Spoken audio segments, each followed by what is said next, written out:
Lucas 14, do verso 25 ao 35. E hoje vamos, por meio dessa palavra, aprender acerca do preço do discipulado ou do custo do discipulado. Que vamos aprender que tudo em nossas vidas tem um custo. E, no caso, qual é o custo do discipulado?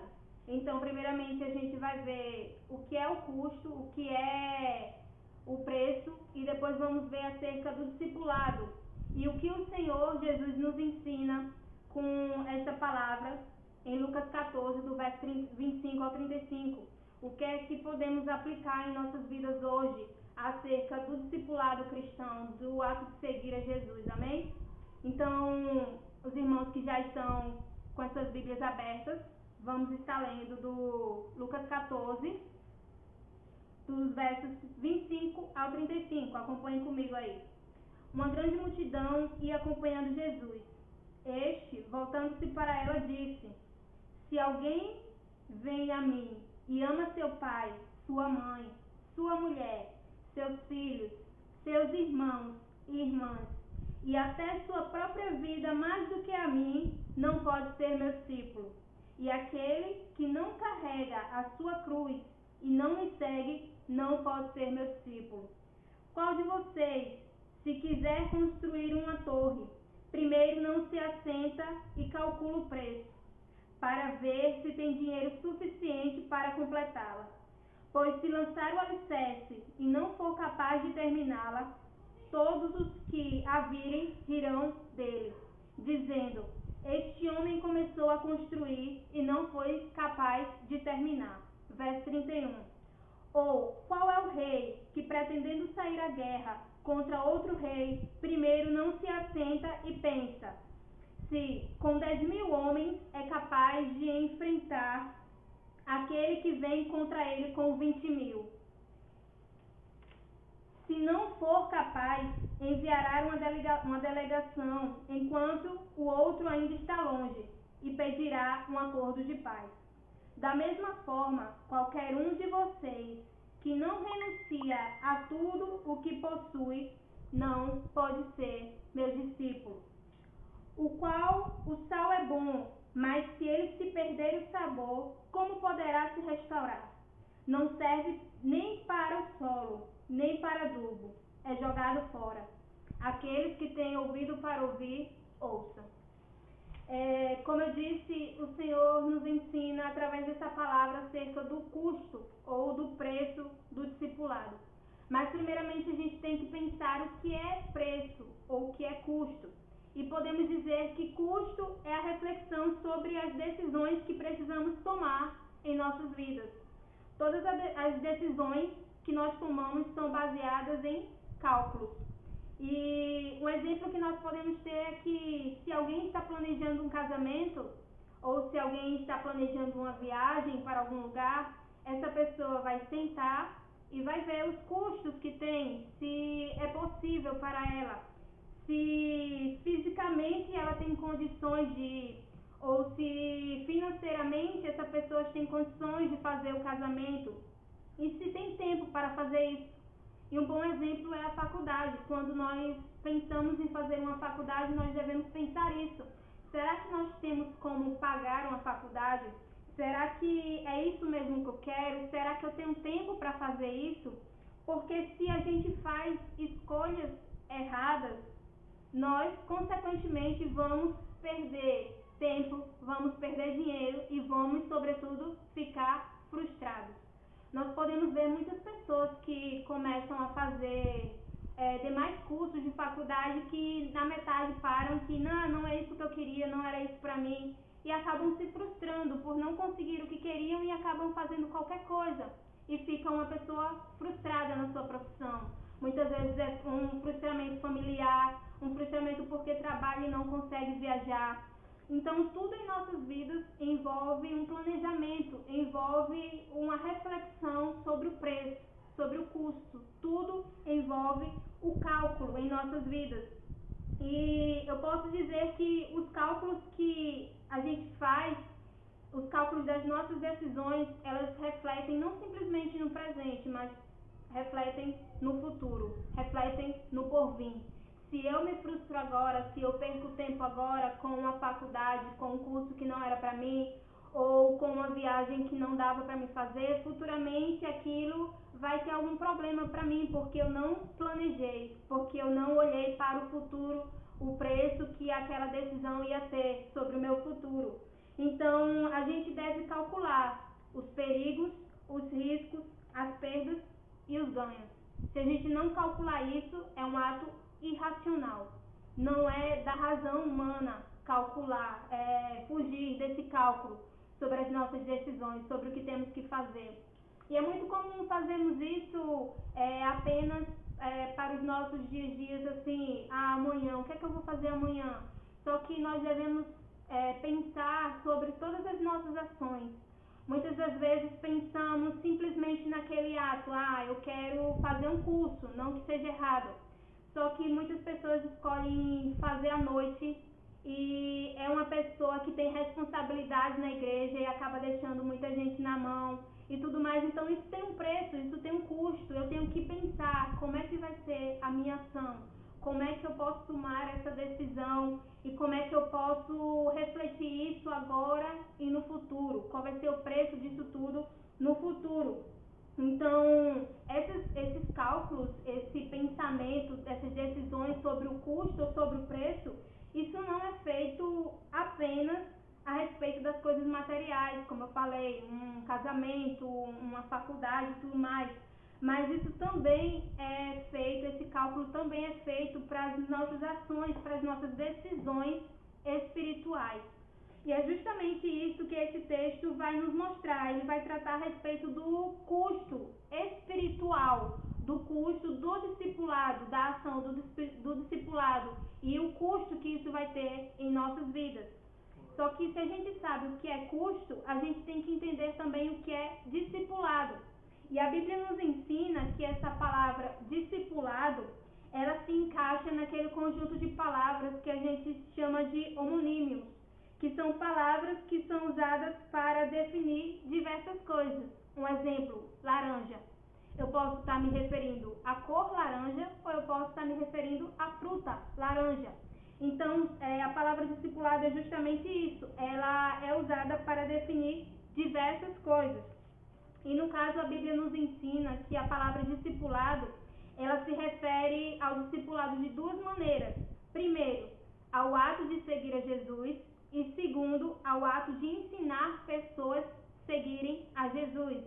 E se nós observarmos, uma pressupõe a outra, porque pessoas que não seguem a Jesus, elas de maneira nenhuma são capazes de ensinar outras pessoas a seguirem a Jesus. Então, nós temos que entender isso, que não só há um custo para as pessoas que seguem a Jesus, mas também há um custo para aqueles que ensinam outros a seguir a Jesus. O discipulado nas suas duas vertentes. Um abraço, pastor Schauchen, falando de discipulado hoje. Então, nós vamos observar aqui que não há como nós escaparmos desse custo, desse preço. E nós vamos falar hoje a respeito do discipulado como o ato de seguir a Jesus. Então, esse texto nos ensina acerca do ato de seguir a Jesus, que seguir a Jesus pressupõe uma decisão. Logo, essa decisão pressupõe um preço, pressupõe um custo. Então, qual é o custo do discipulado? Qual é o custo do ato de seguir a Jesus? Qual é o preço que nós vamos ter que pagar em nossas vidas por seguir a Jesus, por ser discípulos de Jesus? Então, esse texto que nós lemos de Lucas 14, do 25 ao 35, vai nos mostrar que existem três critérios ou três termos que nos ajudam a entender qual é o custo de seguir a Jesus. O primeiro é um certo tipo de amor. O segundo é um certo tipo de sofrimento. E o terceiro é um certo tipo de desapego. Ou seja, para seguir a Jesus, para ser discípulo de Jesus, estes são os termos que Jesus implica. um certo tipo de amor, um certo tipo de sofrimento e um certo tipo de desapego. Então, a ausência de qualquer uma dessas demandas ou desses três termos é suficiente para desqualificar um discípulo. Isso é claro aqui no texto, se nós observarmos os finais do verso 26, 27 e 33, que diz: não pode ser meu discípulo. Se você não segue esses termos que é implicado pelo próprio Jesus para segui-lo, se você não ama, se você não sofre por ele, se você não desapega de tudo por ele, não pode ser discípulo dele. E é o próprio Jesus que nos diz isso. Então, nós vamos observar aqui que o cenário que Lucas constrói aqui nesse texto, nesses versos, ele mostra a argumentação de Jesus e ele qualifica isso tudo, esse início, como Jesus falando para uma multidão. E ele diz que essa era uma grande multidão. Então, uma grande multidão, nós podemos entender que é uma multidão que caminha para nutrir um discipulado anônimo, ou seja, um cristianismo sem compromisso, sem querer se comprometer, sem querer dedicar-se por inteiro, sem querer ser visto, sem querer seguir Jesus nos termos dele. Eu quero ficar anônimo. Eu quero o cristianismo, mas eu não quero Cristo. É como dizer isso. Porque se Cristo, ele implica termos para segui-lo, e você dizer que segue ele sem seguir de acordo com seus termos, você não segue ele. Você segue o seu próprio entendimento, as suas próprias vontades, mas você não segue a Cristo. Porque se algo é para mim, eu digo como é que tem que ser, e alguém faz de outra forma, então não está fazendo para mim, está fazendo da vontade que ela quer, então está fazendo para ela própria. Então o Senhor nos ensina isso.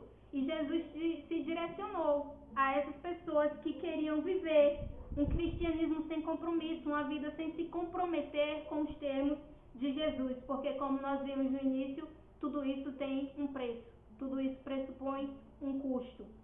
Então, uma multidão aqui, quando Jesus se direciona a esse povo, no verso 25, que inicia dizendo: uma grande multidão ia acompanhando Jesus. E para eles, voltando-se, Jesus disse. Então, essa multidão é uma multidão que não tem nome. Nós não podemos nomear ali, porque é simplesmente uma zona neutra. Não tem um rosto, não tem uma forma. É viver no anonimato, é viver na escuridão, é viver na zona cinzenta. E Jesus estava preocupado com isso, com essa questão de viver na zona neutra.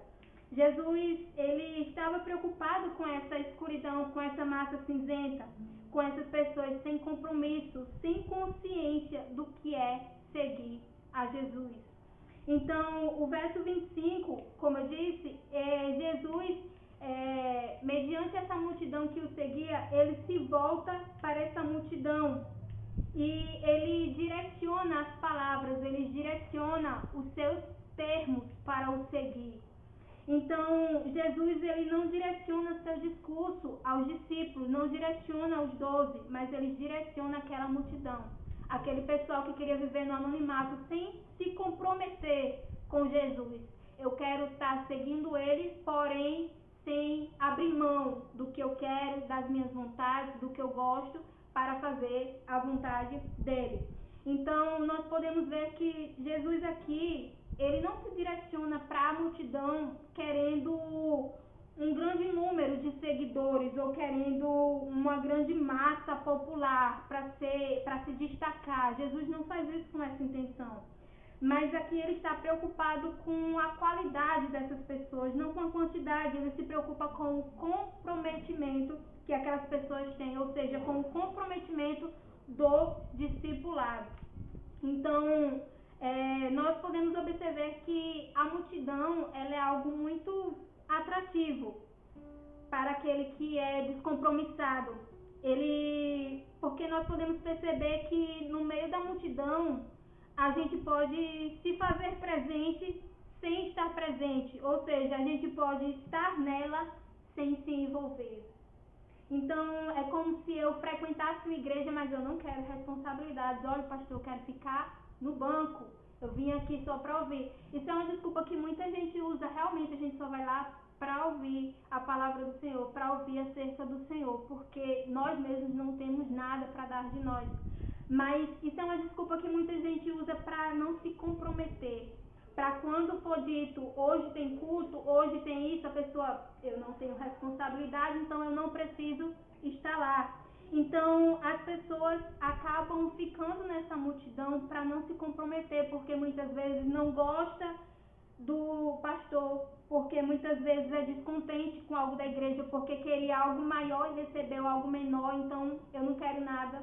Se não me dá o maior, eu não quero. Se não for para aparecer, então eu não quero. Então, as pessoas preferem ficar no descompromisso, preferem ficar na multidão, porque é muito confortável, irmão. E isso eu posso dizer por experiência própria, porque quando o pastor Charles mesmo, ele falou com a gente para fazer essas lives e tudo mais, é tão legal estar em casa só assistindo, principalmente pra gente que não gosta de estar na frente das câmeras, que fica nervoso. Mas esse compromisso não é com o pastor Chostes, não é com o pastor Sérgio. Esse compromisso é com Cristo. Porque aqui nós não estamos pregando as palavras de Chostes, as palavras de Sérgio, as palavras do pastor Roberto, as minhas palavras, as palavras de Luan. Mas aqui nós estamos pregando as palavras de Cristo. Então esse nosso compromisso é com Cristo. Quando a gente diz que vai segui-lo até o fim, isso tem um custo, isso tem um preço. E comparando a esse custo, a esse preço, a esse abrir de mão que nós temos, a multidão é muito confortável. Não ser compromissado é muito tranquilo e confortável. Então, geralmente, quando isso acontece, quando essas pessoas preferem estar na multidão, preferem não ter compromisso, são justamente aquelas pessoas que chegam quando o louvor está tocando e saem antes da palavra terminar. São essas pessoas que não querem compromisso.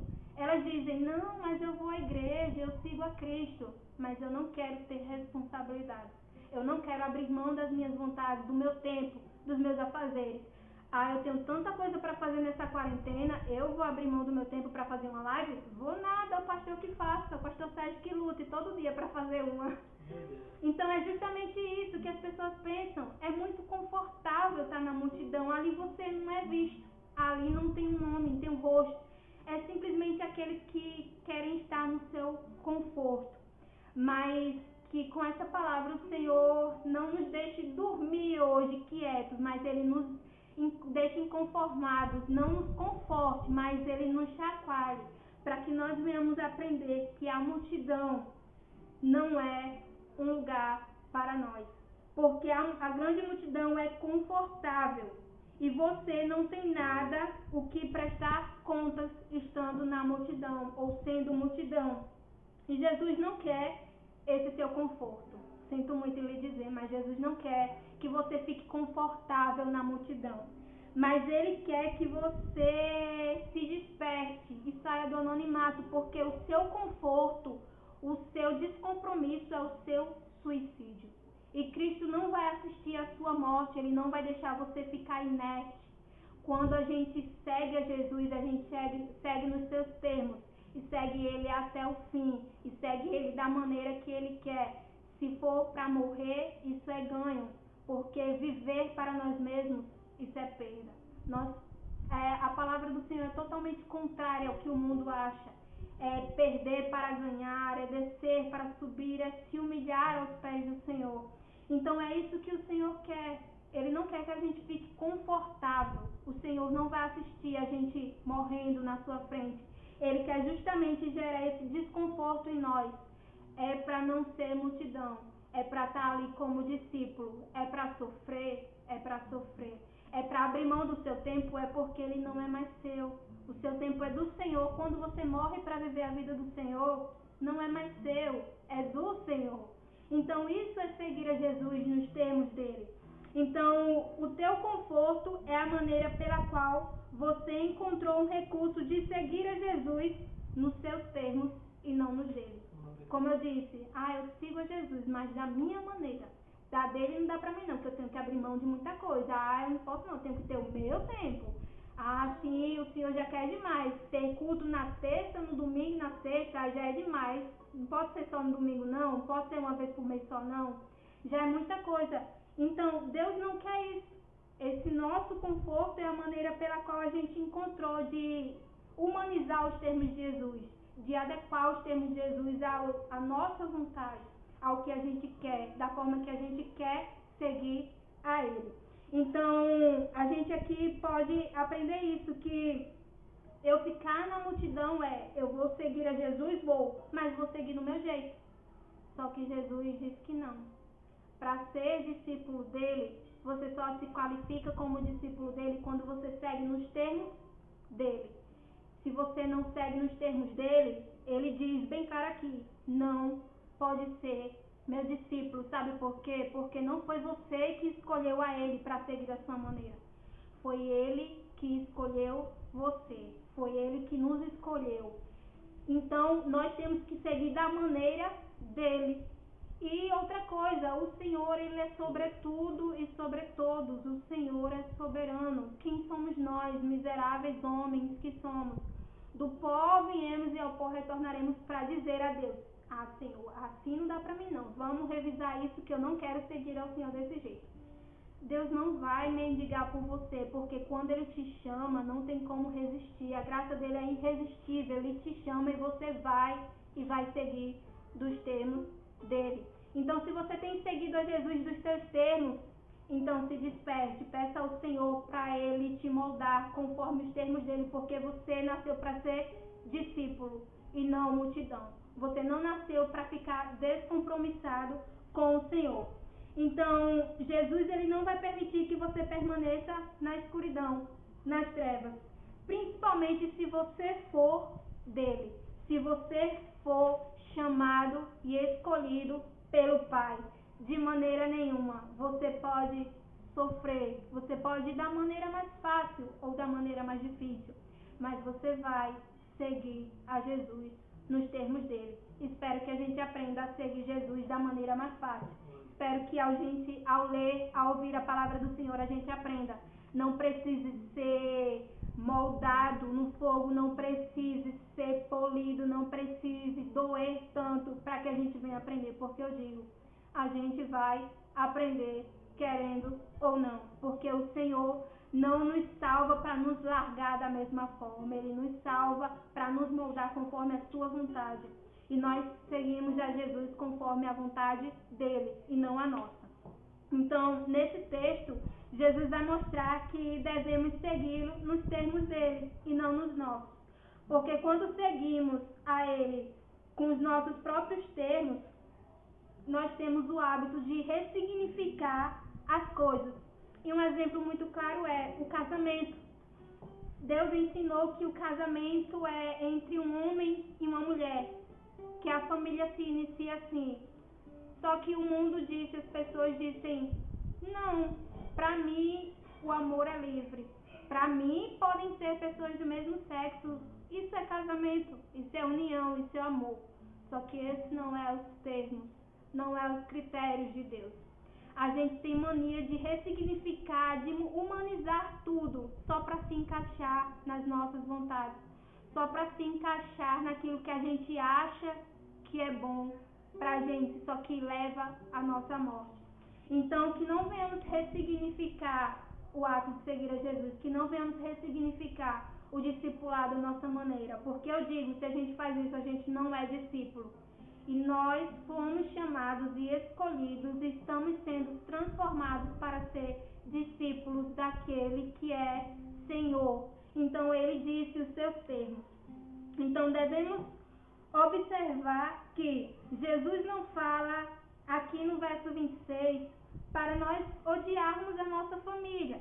Se você puder ler comigo, o verso 26 ele diz: se alguém vem a mim e não ama a seu pai, sua mãe, sua mulher, filhos, irmãos, irmãs e até mesmo a sua própria vida do que a mim, não pode ser meu discípulo. Então muitas pessoas aqui pensam, então eu não posso amar meus pais, meu marido eu tenho que odiar ele, eu tenho que odiar meus irmãos, eu tenho que odiar a mim mesmo. Não. porque Jesus ele não é contra a sua própria palavra e ele mesmo nos ensina que devemos amar uns aos outros.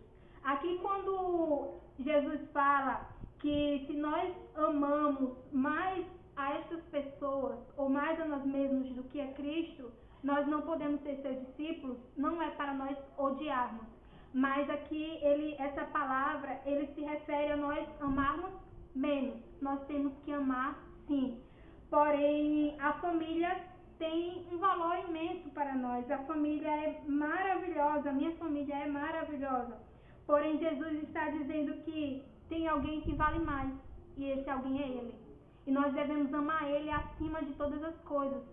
Ame sua mãe, ame seu pai, ame seu marido, sua esposa, seus filhos, mas nunca os ame acima de Cristo. Você deve amar Cristo acima de qualquer pessoa, até de você mesmo, pois nós sabemos que o discipulado exige isso, exige que amemos a Jesus, não como um entre tantos, mas como Deus, porque Ele é Deus. Então, amar a Jesus significa dizer que Ele tem a primazia, que Ele tem a prioridade. Eu amo minha mãe, mas se Cristo disser para mim fazer algo, eu vou fazer algo. Se Deus mandar eu fazer algo, eu amo muito meu marido, mas eu vou seguir a Jesus da maneira que Jesus me diz. Então, isso significa dizer que não podemos admitir que não há nenhuma outra fonte de redenção que não seja Jesus.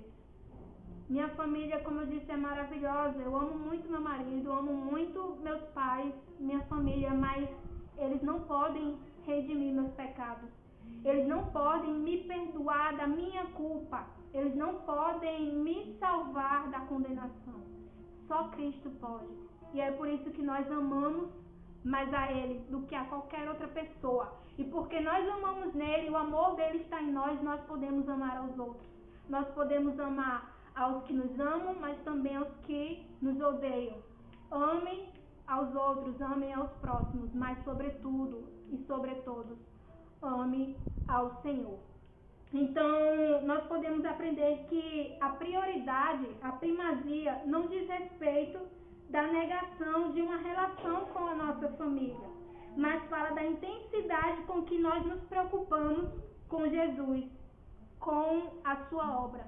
Não é para você, então eu não vou mais ter contato com os meus pais, nem com meu marido, vou me separar. Não é isso. Não é isso que a palavra do Senhor nos ensina, pelo contrário. Ele nos ensina que você deve estar presente com a sua família, que você deve amar o seu marido, porém que a prioridade deve ser ele, que a intensidade de amor deve ser maior por ele, fazendo com que você o siga, independente de qualquer custo, independente de qualquer preço, fazendo com que você o siga e faça sua obra conforme a vontade dele. Então, aqui Cristo fala da intensidade com que nós o amamos. Muitas vezes eu vejo muitas pessoas falando que eu sou cristão, minha família é cristã, minha filha é cristã, mas eu de maneira nenhuma deixar minha filha ir para uma viagem de evangelização, uma viagem missionária, ou deixar minha filha ir para algum lugar que Deus mandou que ela vá, não, deixo não. Abrir mão da minha filha não deixo não, só que nós temos que aprender que o que temos foi Deus que deu. Até a nossa família foi o Senhor que nos permitiu ter. E ela, por mais maravilhosa que seja, nunca poderá nos salvar. Então devemos amar ao Senhor com toda a intensidade do nosso ser. Devemos segui-lo com essa mesma intensidade. Então isso, como eu disse, demanda um certo tipo de amor. Não é como você amar qualquer outra pessoa, mas é um amor intenso, um amor que é sobre tudo e sobre todos. Verso 27, Jesus diz: e aquele que não carregar a sua cruz e não me segue, não pode ser meu discípulo. Então aqui Jesus vai nos ensinar que além de um certo tipo de amor, temos que ter um certo tipo de sofrimento.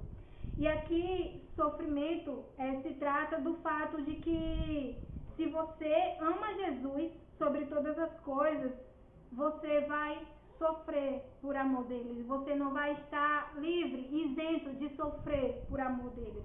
que amar a Jesus sobre todas as coisas nos coloca em conflito com o mundo. Então, é por isso que Jesus diz aqui, e aquele que não carrega ou leva a sua cruz e não me segue, não pode ser meu discípulo.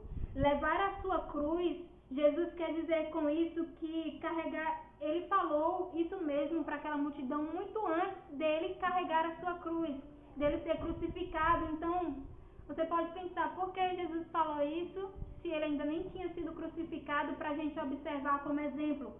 Só que nós sabemos que naquela época o que os homens viam era que aqueles que eram condenados pela sociedade, aqueles que representavam perigo para ela, aqueles que eram desprezados, aqueles que eram o mais indigno e mais perigoso dos ladrões, ele merecia a morte de cruz, ou seja, ele merecia ter com ele a cruz, ele merecia morrer na cruz. Então era necessário eliminar essas pessoas que eram indignas. E não apenas isso, eliminá-los com base na humilhação. Então é por isso que Jesus fala que aquele que não sofre por amor a ele, aquele que não vai contra o mundo, contra o que o mundo diz é assim, contra os padrões que o mundo quer colocar, esse não é digno de ser seu discípulo, porque nós temos que carregar a nossa cruz. Nós viemos aqui para ser humilhados mesmo, para sofrer mesmo, porque o Evangelho ele nos coloca em oposição com o que o mundo diz. Ele nos coloca contra, ele nos coloca em conflito com os padrões mundanos. E isso gera em nós alguns desafios e sofrimentos. Então, porque o mundo não quer apenas exterminar o Evangelho, mas o mundo quer expor o Evangelho ao ridículo. Ele não quer apenas que o mundo não quer apenas que o evangelho não seja pregado, mas quer que venhamos passar vergonha, ou melhor, o mundo quer que nós venhamos fazer o evangelho ser envergonhado pelas nossas ações. Então, muitos de nós temos a dificuldade de expor o evangelho, pois nós temos medo de sermos eliminados, ou pior, temos medo de ser ridicularizados pelo Evangelho. Então, Cristo nos ensina que aquele que segue a Ele, que segue a Jesus, não pode se preocupar com a sua reputação, porque não vivo mais eu, mas Cristo vive em mim. Cristo sofreu, padeceu, foi humilhado. Se nós pregamos a este Evangelho, temos que ser como Paulo diz lá em Romanos 1. Não me envergonho do Evangelho de Deus, pois é o poder para a salvação de todo aquele que nele crê. Então, as nossas vidas já estão nas mãos do Senhor. Estamos aqui para fazer a vontade do Senhor. Estamos aqui como peregrinos. Estamos aqui para sofrer por amor ao Evangelho mesmo. Então, se esqueça da sua reputação. Se esqueça, isso é vergonha demais. Mas seu mestre foi muito mais envergonhado que você. Então, não envergonhe o Evangelho de Cristo, porque você acha que isso vai manchar a sua reputação. Sinto lhe dizer, se você tem o nome de cristão, o mundo já é contra você. O mundo já conflita contra você. Para o mundo, você já não tem uma boa reputação, porque você é seguidor daquele que se humilhou para nos salvar, mas que, sobretudo, ele continuou sendo Deus. Então, o Senhor nos ensina que para segui-lo nós devemos ter um certo tipo de amor e um certo tipo de sofrimento. E Jesus, em seguida, ele nos mostra aqui duas parábolas, que estão no verso 28 a 30 e a outra no verso 31 ao 32. A primeira, do verso 28 a 30, vai falar acerca do construtor, que diz: qual de vocês, se quiser construir uma torre, primeiro não assenta e calcula o preço, para ver se tem dinheiro suficiente para completá-la?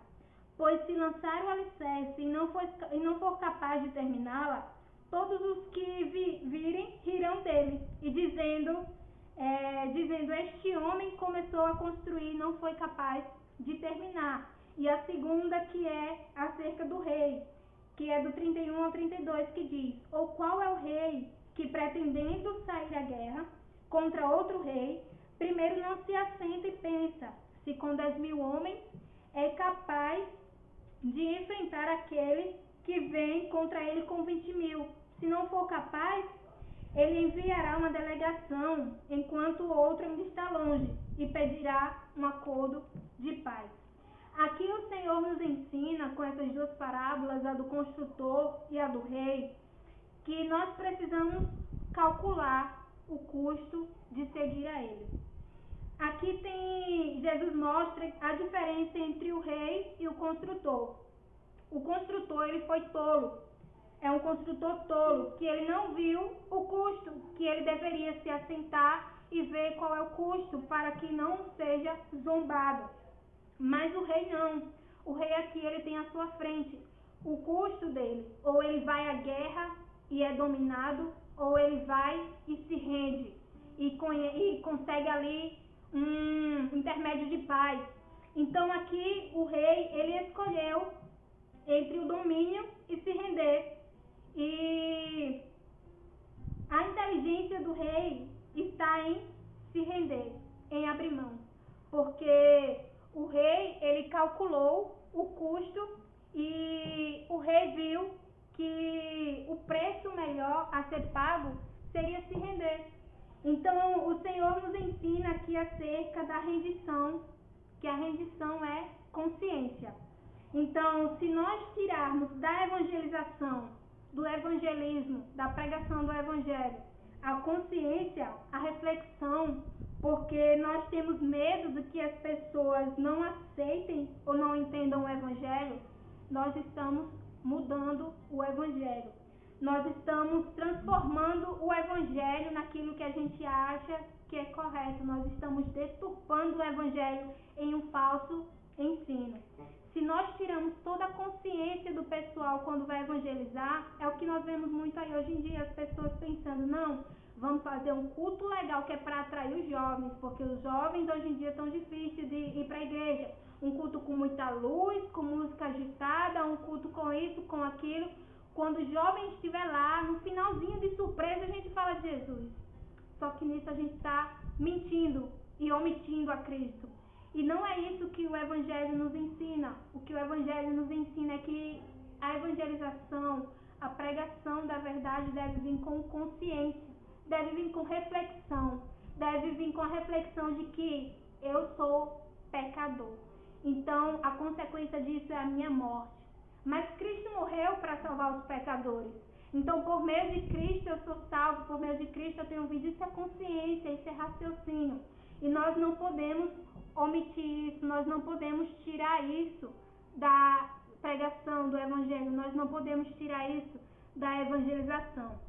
Então, nós temos que aprender que o evangelho ele não é popular para o mundo. Jonas, quando foi a Nínive, ele não tinha uma mensagem popular para dizer, vocês vão ser queimados com fogo, vocês vão morrer e todo mundo ia achar lindo, maravilhoso. Não. Foi por isso que Jonas quis fugir, porque era uma mensagem difícil de se pregar.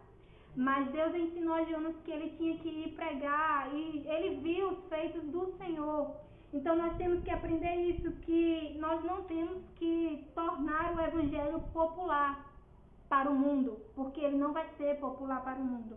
Mas nós temos que ter o comprometimento com o verdadeiro evangelho, de pregar ele como ele é, de dizer, de declarar ele como ele é, de viver o evangelho como ele é, de viver nos termos de Jesus.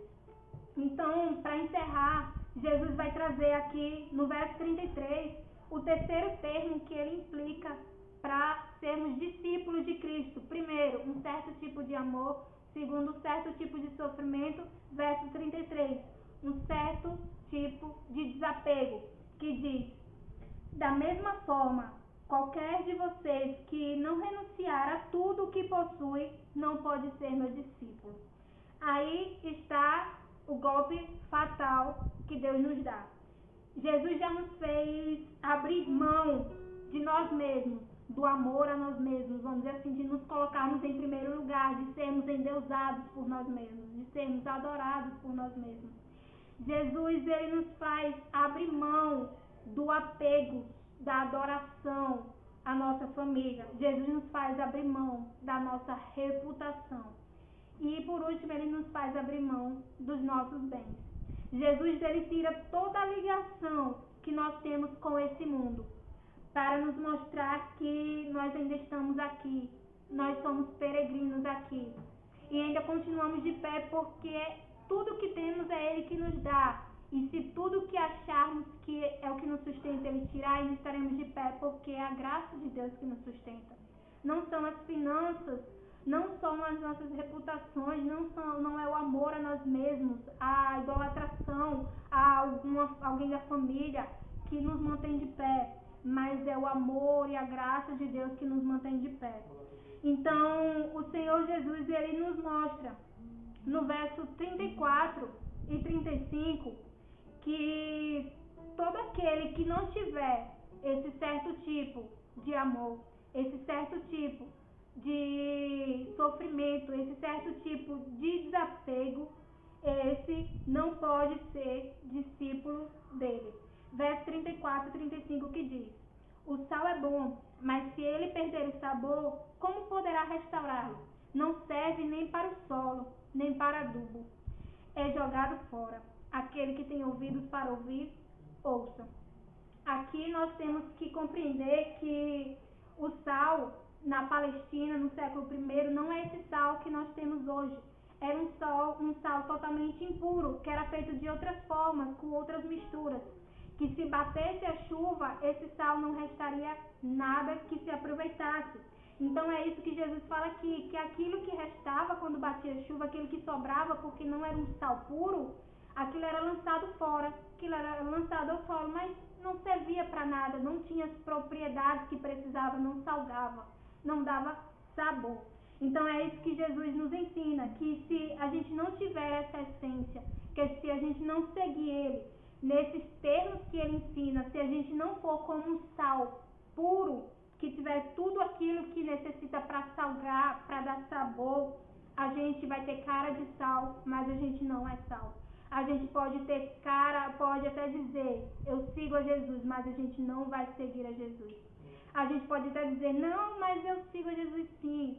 E uma coisa eu digo, Deus conhece a todos, conhece ao seu íntimo, mas naquele grande dia, aqueles que não seguem aos termos de Jesus, Deus vai dizer, apartai-vos de mim, malditos do meu Pai, porque vocês nunca foram meus. A gente nunca vai ter seguido a Jesus se for nos termos dele. A gente vai seguir as nossas próprias vontades, os nossos próprios desejos, com o nosso tempo. Mas Deus disse que temos que abrir mão de tudo isso por amor ao Evangelho. Então, para sermos discípulos de Cristo, isso é o que ele nos ensina, que tem os termos que ele diz para o seguir. Então, se nós não somos sal, não somos como devemos ser, isso vai nos tornar a igreja que existe muito forte nos últimos dias, uma igreja que é enferma, uma igreja que é doente, que diz que serve a Deus, que ora, que adora a Deus, porém adora a si mesmo, adora as suas vontades, segue a si mesmo, idolatra a si mesmo, abre mão de Deus, mas não abre mão de si. Então, é isso que as pessoas querem hoje em dia, querem ser reconhecidas pelo que elas fazem, só que elas querem ser reconhecidas pelos outros, porém se esquecem de que elas podem não estar sendo reconhecidas como filho ou como seguidor de Cristo. Então, o que podemos aprender com isso é que se o discípulo ele não tiver essas qualidades que o próprio Jesus diz que tem que ter, não estamos seguindo verdadeiramente os termos dele. Ou seja, nós somos como o sal que é impuro, nós somos inúteis. Nós não somos discípulos, somos inúteis para o discipulado. Então aí vai, você não pode ensinar outras pessoas a seguirem a Jesus se você mesmo não segue a Ele nos termos dele. Porque seguir a Cristo nos termos dele, que é seguir da forma correta, tem um custo, tem um preço. Você vai ser envergonhado por amor do Evangelho. Você vai perder para poder ganhar. Você vai sofrer por amor da palavra de Deus. você vai abrir mão de tudo para viver a vontade de Deus. Porque o nosso Senhor, Ele abriu mão da sua glória para morrer por amor de nós. Então, devemos aprender que os termos é de Cristo e não os nossos. Então, o discipulado é o compromisso com Cristo. E porque Cristo existe, deve haver discipulado. E como eu falei, o discipulado, a palavra discipulado, tem duas vertentes. O ato de seguir a Jesus, que fomos o que nós aprendemos, que é seguir a Jesus nos termos dele. Amar a ele sobre todas as coisas.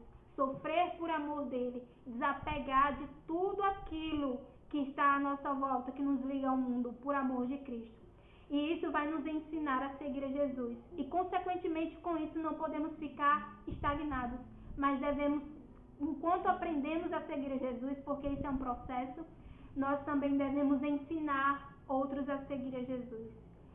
Por meio da sua vida. Você fala, mas eu não sou líder discipulado, mas eu não prego na igreja e tal. Mas por meio da sua vida, por meio dessas lives, você vai ensinar a palavra de Deus. Você vai ensinar que outras pessoas que não conhecem Jesus, você vai ensinar quem é Jesus e a maneira pela qual devemos segui-lo. A maneira pela qual devemos servi-lo, que é a maneira pela qual Ele quer que sirvamos. Então, ensinar outras pessoas a seguirem a Jesus também tem um custo, mas é a sua ordem. Vão e façam discípulos. Então, não guarde essa palavra para você. Se você tem aprendido todos os dias com o próprio Jesus a segui-lo, vá e ensine outras pessoas a seguir a Jesus. Viva o Evangelho em sua vida. Seja como Cristo. Seja um reflexo do seu Mestre. Seja um reflexo daquele que você segue, que é todo poderoso para nos salvar, que é todo poderoso para perdoar pecados. Então, que os irmãos possam ser abençoados por essa palavra, que nós possamos aprender todos os dias que nós estamos aqui para servir não a nós, mas para servir a Cristo. E para servir a Cristo tem que ser nos termos dele. O culto é nos termos dele. A nossa vida em servidão é nos termos dele. A oferta é nos termos dele. A adoração é nos termos dele. Então, uma vida que glorifica é nos termos dele. O seu casamento é nos termos dele e para a glória dele. Então, viva a sua vida da maneira que agrade a Deus e sirva a ele nos termos dele. E que possamos ser abençoados por essa palavra. E como já foi até questionado aqui nos comentários, você é discípulo ou é multidão? Que você possa dormir inconformado nessa noite, que Deus possa inquietar você, se você for multidão, a não ser mais, a sair desse desconforto, a ligar hoje mesmo para o pastor e dizer: pastor, eu quero me comprometer, me bote para o serviço. E serviço não é só cantar, não é só pregar, não. Tem a limpeza da igreja também, tem a contribuição. Tem muitos dos nossos irmãos precisando de oração agora. Tem muitos dos nossos irmãos precisando de um alimento agora. Esse é o serviço. Esse é ser discípulo de Cristo nos termos dele. Então, que vocês sejam abençoados com essa palavra. Que nós agora possamos louvar ao nome do Senhor Jesus. E que possamos entoar com tão grande alegria, porque o Senhor nos ensina enquanto é tempo sobre ele. Nós temos tempo de abrirmos mãos de tudo, nós temos tempo de o que não fizermos fazer agora, de viver para a glória de Deus, de viver e seguir a Cristo na vontade dele, nos termos dele. Ainda há tempo. Comece hoje, comece agora, não deixe para amanhã. Não deixe para quando acabar a quarentena. É agora que você começa. Então vamos juntos louvar ao Senhor. E que o Senhor te abençoe grandemente, abençoe sua família. E por meio da sua vida, você seja um exemplo de Jesus. Você seja um seguidor, um reflexo do seu Mestre. Amém?